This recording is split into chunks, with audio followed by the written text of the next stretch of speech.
આ એને નથી લીધું મારા પાસેથી, એને નથી લીધું. નહીં તો આજે 7 લાખ ને 8 લાખ ને 5 લાખ ને 2 લાખ ને બધા લે જ છે ને કલાઓ. તદ્દન ખોટી વાત છે. એવા કલાકારો આજ મારી સામે બેઠો છે અને પ્રભુ એક વખત મેં અનુભવ કરેલો છે. હજી એના મોઢામાંથી એક શબ્દ આવશે, તમે જે દેશો ઈ, તમે જે દેશો ઈ મોઢામાંથી કલાકારોના શબ્દ છેલ્લો આવશે. મારે સાબુ રે એ થાવું છે એ જીવતર ખોવા, જાપ રે જંપા જપિયા અને કરી છે કમાણી રે.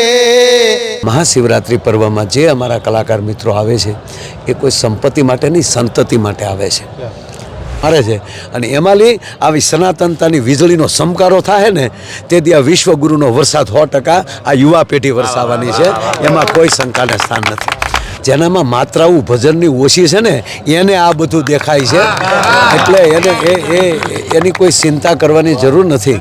પણ આવા મહાપુરુષોની વચ્ચે કલાકારોના સંતોના ઇન્ટરવ્યૂ કરો છો એટલે તમે વચ્ચે વચ્ચે પોતે કડી ગાઈ શકો છો ને, કારણ કે તમે અડધા તો એ થઈ ગયા છો. શું કામ કે ધરી લોઢાનું બખ્તર આજ હું તમને ભેટવા આવ્યો છું. મેં સાંભળ્યું છે લોકો આપને પારસમણી કહે છે. એક પત્રકારની જવાબદારી હોય, નેગેટિવિટી સમાજમાં જે પ્રવૃત્તિ હોય એને કઈ રીતે સુધારી શકીએ. સમાજમાં અલગ અલગ વર્ગ હોય, એક જ વસ્તુ હોય, એક પોઈન્ટ હોય તો દુનિયા અલગ વિચારતું હોય, દરેકના એંગલ અલગ અલગ હોય. પણ અહીંયા જોયું 5 દિવસ સુધી કલાકારો દરેક રાવટીની અંદર નાની મોટી કોઈ અપેક્ષા રાખતા નથી. એનો અર્થ એ કે પૈસા માટે કંઈ કલાકાર ભજન કરતો કે એવું નથી, એની સાબિતી અહીંયા મળે છે. પ્રશંસાની કોઈ વાત નથી, બધા જાણો છો એઝ એ રિયાલિટી. મયાભાઈ એ વાત કરી છે, કલાકારો વાણી પવિત્ર કરવા માટે અહીંયા આવે છે. બાપુએ કીધું અનેક વાર નામ લખાય, 8 વાર કે 12 વારની વાત નથી. આ કલાકારોની બાબતમાં જે નેગેટિવિટી પ્રવર્તે છે એ બાબતની વાત કરી. નથી લાગતું કે દરેક કલાકારો, લોકગાયક હોય, સંતવાણી કલાકાર હોય, એ ભજનનું બાથું અહીંયા બાંધે છે. પહેલાં તો બાપુના ચરણોમાં કોટી કોટી પ્રણામ કરું છું અને ગિરનારી મહારાજને પ્રણામ કરી અને પૂરા વિશ્વને આ મહાશિવરાત્રિ પર્વની અને હમણાં જે વાત થઈ કે આપણી સરકારે આ વખતે જે મિની કુંભ નામ આપ્યું, પણ આ તો કુંભ થઈ ગયો બાપુએ વાત કરી એમ. તો પૂરા વિશ્વને આ શિવોત્સવની મહાશિવરાત્રિની બધાને ખૂબ શુભકામના આપીએ. અને આપે જે વાત કરી કે કલાકારો, પહેલી વાત તો એ છે કે તમે ગોળની દુકાને જાઓ તો પહેલાં એ ચાખવા આપશે, એના તમે પૈસા નથી આપ્યા. તમને ચાખવા આપ્યો ગોળ, એના તમે પૈસા નથી આપ્યા, પણ વગર પૈસે લ્યો છો તો એ ગળ્યો જ લાગે છે ને. અને એ અતિ ગળ્યો લાગે છે. નમૂનો જે છે ને તમને આપે છે એ પૈસા વગરનો હોય છે, એ અતિ ગળ્યો લાગતો હોય છે. એમ અમારા સમગ્ર કલાકારો જે ભજન ગાતા ગાતા મહાપુરુષોની નજીક આવ્યા. આજે બાપુએ પાસે અમને આદર શું કામ મળે છે કે અમારી પાસે કંઈક સારું બોલાણું હશે એના ફળરૂપી જે અમને આદર મળે છે. તો આ મહાશિવરાત્રિની રાહે બેઠા હોય છે કલાકારો. આપે જે કીધું કે વાણી પવિત્ર કરવા માટે, તો એક દુહો છે બાપુ કે ધરી લોઢાનું બખ્તર આજ હું તમને ભેટવા આવ્યો છું. ધરી લોઢાનું બખ્તર આજ હું તમને ભેટવા આવ્યો છું.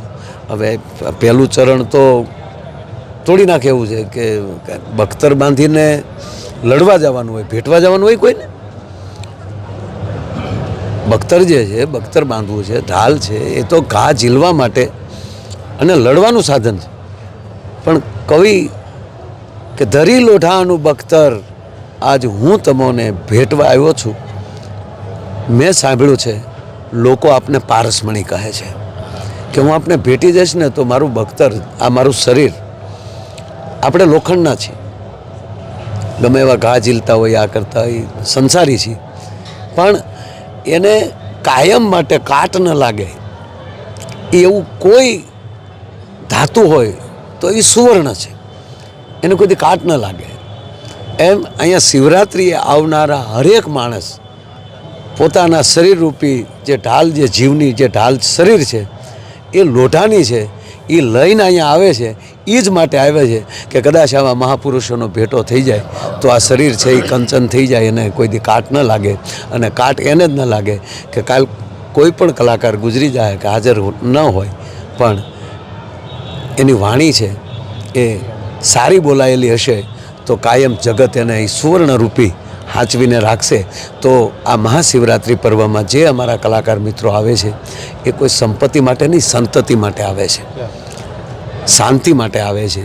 અને હાવ હાદી ભાષામાં કહું કે એના જો આશીર્વાદ મળી જાય, કાંઈક તો લોભ તો છે જ આપણામાં. આમાં વચમાં હું બોલીશ જી થોડું. બાપુ.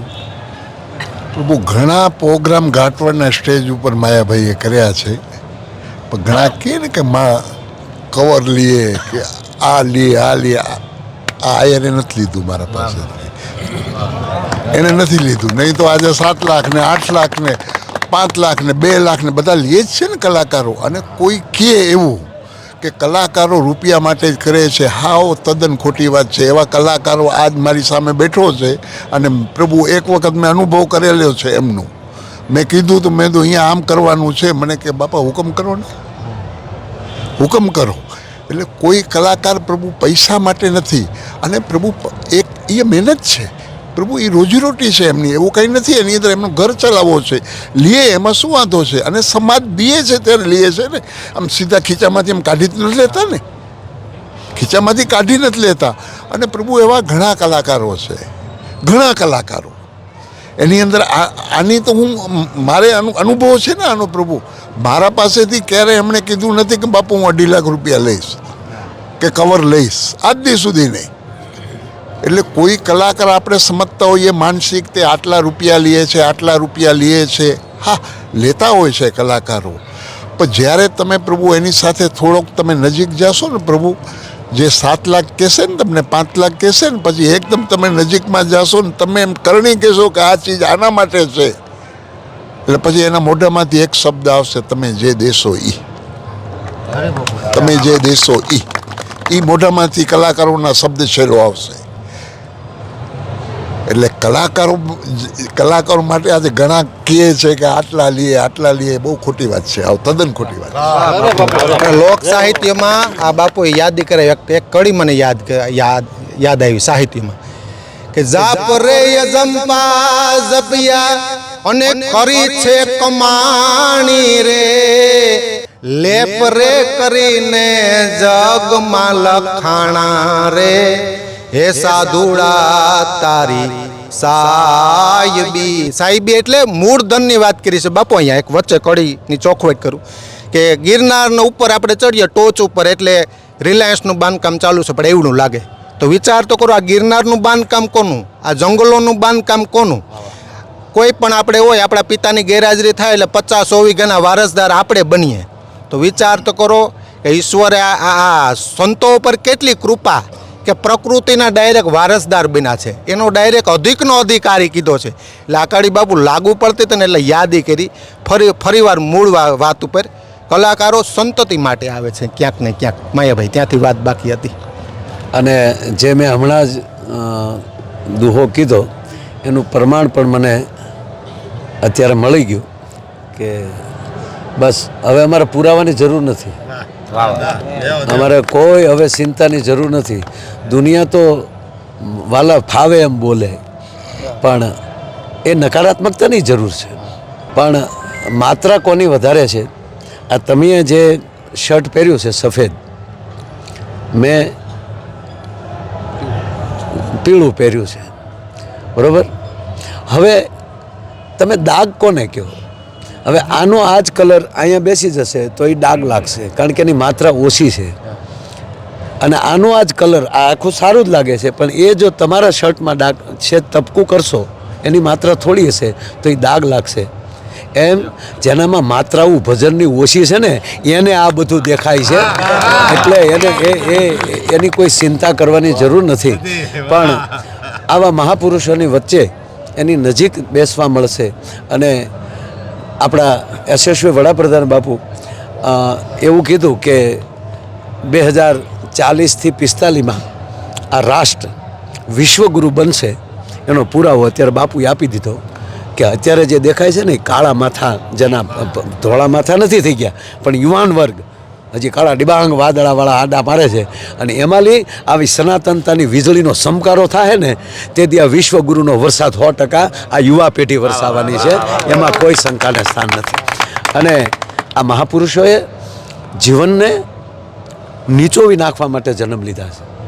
એટલે કાગબાપુની બાપુ એક પંક્તિ છે, એ જે મારે સાબુ રે એ થાવું છે જીવતર ખોવા રે પણ માનવીના ધોવા મેલને રેજી મારે સાબુ રે એ થાવું છે એ જીવતર ખોવા પણ માનવીઓના ધોવા જો ને મેલને રેજી. આપણા એટલે આખું વિશ્વ તમે કલ્પના નહીં કરી શકો કે અહીંયા એટલી જગ્યામાં આ 5 દીમાં કેટલું માણસ આવીને વયું જશે અને છતાં માણસોને એ જ બધું દેખાશે પણ પવિત્ર ચેતનાઓ આ મહાપુરુષોની પાછળ કેટલી આકાશમાં ફરી રહી છે ને એ તો આવા મહાપુરુષો જ જોઈ શકશે. અને મને કહેવા ગયો સાહેબ કે હવે આજે બેનું દીકરીઓ જેટલી કોઈ મેળામાં આવે ને એની અંદર એની પવિત્રતા ભાળશે ને ત્યારે એ ચેતનાઓ ઉતરશે અને એ ચેતનાઓ પાછું આ ભારતને વિશ્વ સત્તા અને એમ કહેવાય કે વિશ્વગુરુ બનાવશે. એના પાયાની અંદર આ ભજન છે, આ શિવરાત્રિના મેળા છે, આવા મહાપુરુષોના સાનિધ્ય છે. એટલે કલાકારો પણ એ જ પામવા માટે, કારણ કે કલાકાર છે એ શ્રાપિત કોઈ આત્મા હશે, ગાંધર્વ હશે અને એનું પ્રાયશ્ચિત કરવા માટે માણસનું અવતાર મળે અને એ માણસમાંય પાછો કલાકાર થઈને જ આવે. જન્મે ગમે એ ઘરે, જેમ મહાપુરુષ પણ ગમે એ ઘરે જન્મે, આખર જે છે એ આવીને ઊભા રહેતા હોય એમ દરેક વ્યક્તિ એ તમે આ પત્રકાર છો, રિપોર્ટ કરો છો, તમારી ચેનલ ચાલે છે અથવા તો આપ દૂરદર્શનમાં પણ કામ કરો છો તો સતત તમે કલાકારોના સંતોના ઇન્ટરવ્યૂ કરો છો એટલે તમે વચ્ચે વચ્ચે પોતે કડી ગાઈ શકો છો ને, કારણ કે તમે અડધા તો એ થઈ ગયા છો. શું કામ? એની અસર થશે, એનો રંગ થશે.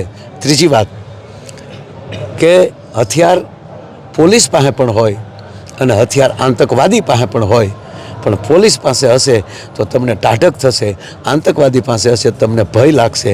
એમ તમારું સંતાન મહાપુરુષોના નજકમાં હશે તો ટાઢક થશે અને હરામીના હાથમાં હશે તો પાછો ભય થશે. આપણે આપણા સંતાનને ક્યાં મૂકવું એનો મોટામાં મોટી વાત છે. અને કેવલ ને કેવલ ફરીવાર કહું, પૈસા વૈવસ્થા છે, જીવન નથી. સત્તા વ્યવસ્થા છે, જીવન નથી. પણ જ્યારે સત્તા અને સંપત્તિ બેય ખતમ થઈ જાય અને પછી કોઈ જરૂર અને પછી કોઈ જો પ્રોત્સાહન આપતું હોય ને તો આવા મહાપુરુષોના આશીર્વાદ જ તમારી પ્રગતિ કરાવી શકે, બીજું કોઈ ન કરાવી શકે. એટલે અમે સમગ્ર કલાકારો શિવરાત્રિના મેળામાં જ્યારે આવતા હોય એ કેવલ આવા મહાપુરુષોના આશીર્વાદ લેવા માટે જ આવતા હોય છે અને એનો અમને આનંદ છે. વાહ માયાભાઈ, ખૂબ આનંદ આવ્યો. ઠીક થાવું, તલ ઠારવું, કરવું પરહિત કામ, પોતે તરવું અને બીજાને તારવું, આ તો વહમું છે વિશ્રામ. ધન્યવાદ, ખૂબ ખૂબ આભાર.